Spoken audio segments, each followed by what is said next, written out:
Starting off, astronomy. Mesopotamians saw the moon, planets, and stars to create a calendar. It's the same calendar we use to this day. They mainly used it to know when floods would happen, so they could guard crops and warn people about the flood. It also helped them keep track of time. We use this calendar every day, although it has changed throughout the years. We use it to plan days, see open times, keep our time organized. Today, the idea of the calendar from back in Mesopotamian times is still used. Next up, mathematics. The ancient people of Mesopotamia created math. The main reason why is to keep track of livestock, crops, and time. You can thank Mesopotamians for a huge school subject. These mathematics also help Mesopotamians create geometric shapes, such as a domed roof or arched doorways. These shapes are so perfectly simple that humanity still hasn't made anything better to this day. Math is a huge subject. We learn it in school and it's used all around the world. Mesopotamians invented the math we use to this day. Onwards to advancements within technology. Let's start with the biggest one, the wheel. This circle allowed tons of more inventions to be made. Wagons, plows, and it all led up to the car. The wheel is very important. How about the plow? Surpluses were never easier to get. Heck, we still use the plow to this day. It's a farming tool that collected crops and planted seeds at the same time, which, as I said, allowed a food surplus easily.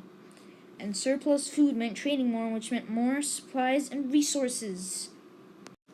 Things like the wheel are still used to this day in things like cars and wagons.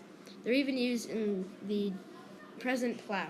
The plow today is not pulled by an animal. It's more automated with the wheel, and it's like a car, but there's really no people other than the driver. And it also plants the seeds. The potter's wheel is used still for pottery.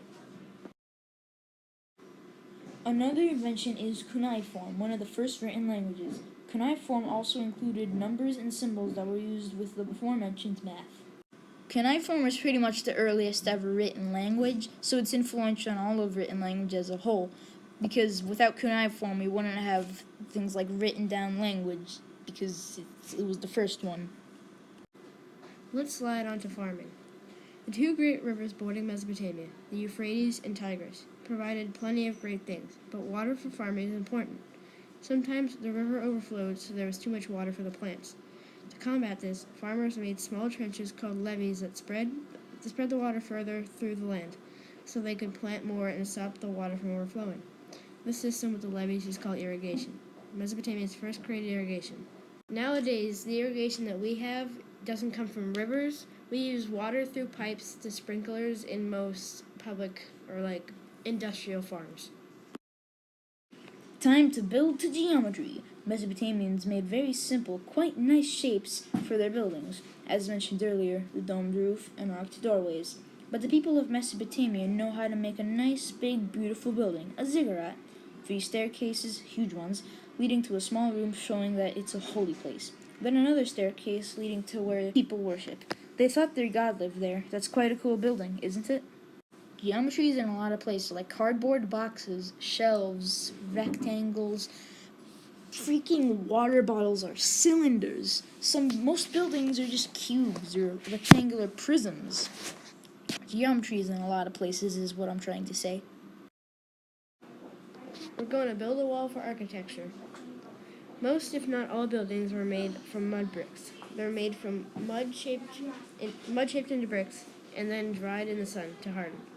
The reason why they use mud bricks is because the land in Mesopotamia had basically no trees or stone, so mud bricks were the only available source of materials for building.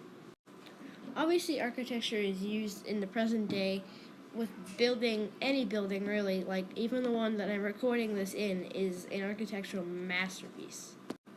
Even our own school is an example of architecture. Thanks for listening and looking at this Explain Everything. Now you know more about the science and technology of Mesopotamia. Goodbye.